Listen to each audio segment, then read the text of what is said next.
Assalamualaikum warahmatullahi wabarakatuh.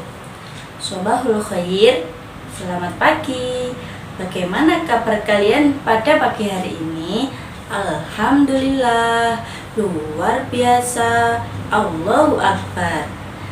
Nah, Bu Guru berdoa semoga anak-anak semua dalam keadaan sehat, selalu dalam lindungan Allah Subhanahu wa Ta'ala, dan tentunya selalu semangat dalam belajar. Baiklah, sekarang Bu Guru mau absen terlebih dahulu. Siapa yang hadir dan siapa yang tidak hadir? Rizky, Ibra, Kevin, Syakila, Azhara, Caca, Putri. Baik, alhamdulillah semuanya hadir, tidak ada yang tidak hadir. Sekarang sebelum pembelajaran dimulai, marilah kita berdoa terlebih dahulu agar pembelajaran pada pagi hari ini bisa bermanfaat. Berdoa mulai. Selesai. Amin. Anak-anak masih ingat tidak pada minggu lalu kita belajar tentang apa? Nah, benar sekali. Pada minggu lalu kita belajar tentang hijrah para sahabat Nabi Muhammad SAW ke Habasyah. Sekarang kita akan belajar materi tentang hijrah Nabi Muhammad SAW ke kota Thaif. Baiklah, tujuan pembelajaran pada hari ini adalah Bu Guru harap kalian dapat mengetahui peristiwa Nabi Muhammad SAW hijrah ke kota Thaif dan sebab-sebab Nabi hijrah ke Thaif serta kesabaran Nabi Muhammad SAW dalam berhijrah ke kota Thaif. Nah, anak-anak tahu nggak di mana letak kota Thaif? Benar sekali, kota Thaif terletak di sebelah tenggara kota Mekah. Kota Thaif adalah kota yang bersejarah dalam perkembangan agama Islam. Jarak kota Thaif sampai ke Mekah kurang lebih 65 km. Baik, sekarang kalian buka dan baca buku paket halaman 50 peristiwa hijrah ke Yasrib. A few moments later. Waktu sudah berlalu. Sekarang Bu Guru mau tanya, kapan sih Nabi Muhammad SAW melaksanakan hijrah ke Yasrib? Benar sekali. Menurut Tabaqat Ibnu Sa'ad, peristiwa hijrah Nabi Muhammad SAW ke Thaif terjadi pada bulan Syawal tahun ke-10 kenabian. Ada yang tahu siapakah yang menemani Nabi hijrah ke kota Thaif? Nah, benar sekali. Yang menemani Nabi pergi ke Thaif adalah Zaid bin Harisah. Apa sih tujuan Nabi Muhammad pergi ke Thaif? Benar sekali.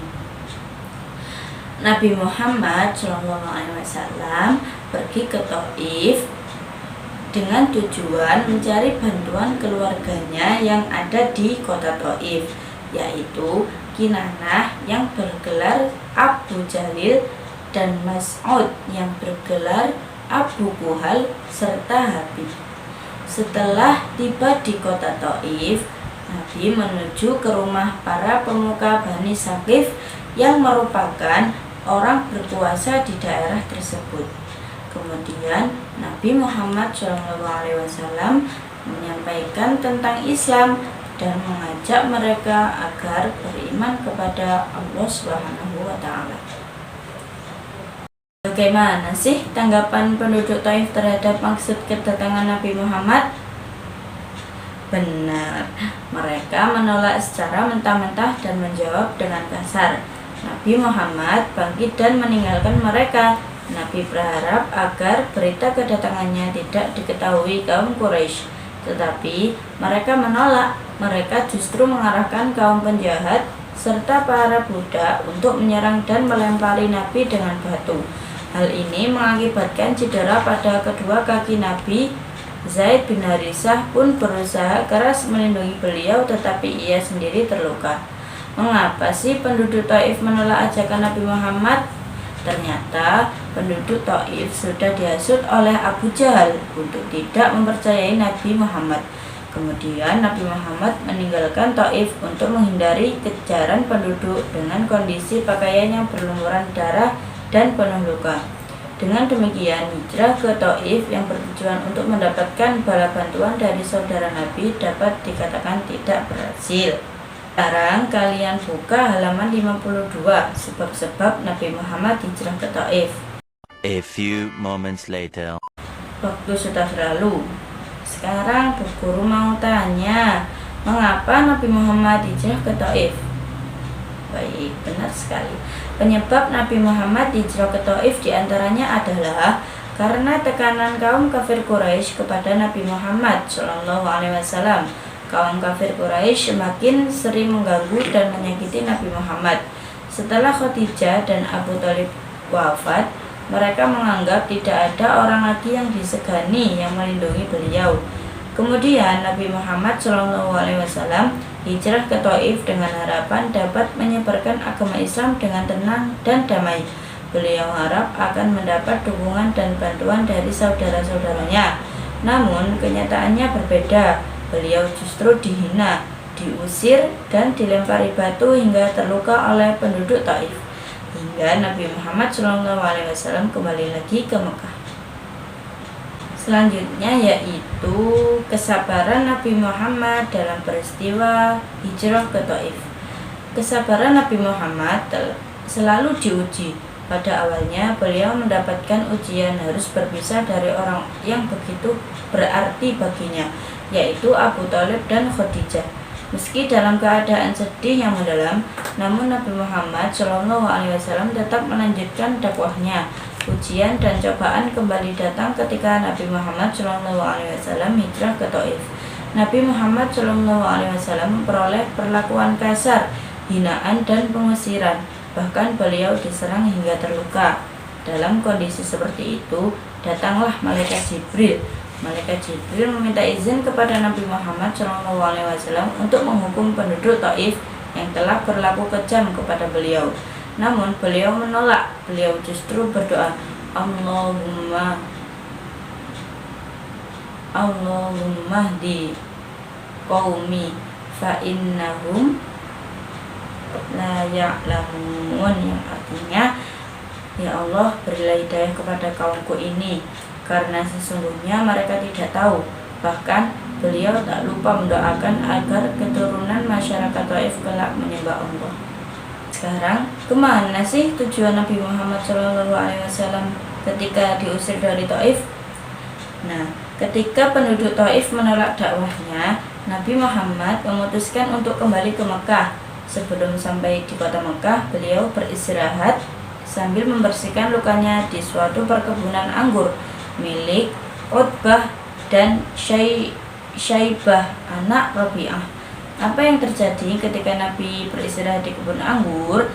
Setelah Rasulullah sampai di kebun milik Utbah bin Rabi'ah, kaum penjahat dan para budak yang mengejarnya berhenti dan kembali. Tetapi tanpa diketahui, ternyata beliau sedang diperhatikan oleh dua orang anak Rabi'ah yang berada di dalam kebun. Setelah merasa tenang di bawah naungan pohon anggur itu, Rasulullah mengangkat kepalanya seraya berdoa. Mendengar doa Rasulullah SAW, hati kedua anak lelaki Rabi'ah pemilik kebun itu tergerak. Mereka merasa iba. Mereka memanggil pelayannya yang bernama Atas dan menyuruhnya mengambilkan buah anggur. dan memberikannya kepada Rasulullah. Ketika Adas meletakkan anggur itu di hadapan Rasulullah dan meminta beliau untuk memakannya, Rasulullah mengulurkan tangannya seraya mengucapkan Bismillah, kemudian dimakannya. Adas terkejut mendengar ucapan Rasulullah. Nabi pun menceritakan bahwa dirinya adalah seorang nabi yang diutus Allah untuk menyampaikan agama Islam seperti halnya nabi sebelumnya. Seketika itu, Adas berlutut di hadapan Rasulullah, lalu mencium kepala, kedua tangan, dan kedua kaki beliau. Alhamdulillah, Adas masuk Islam. Subhanallah, begitu mulia sifat Nabi Muhammad SAW.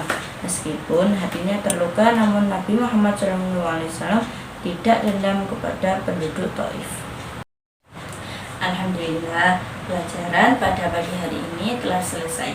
Apakah ada yang ditanyakan mengenai materi yang telah dijelaskan? Alhamdulillah tidak ada. Baik, Ibu percaya anak-anak pasti sudah bisa.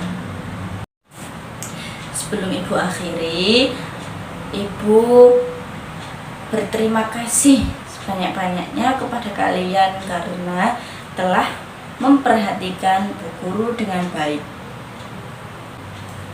Baik, sekian dari Ibu.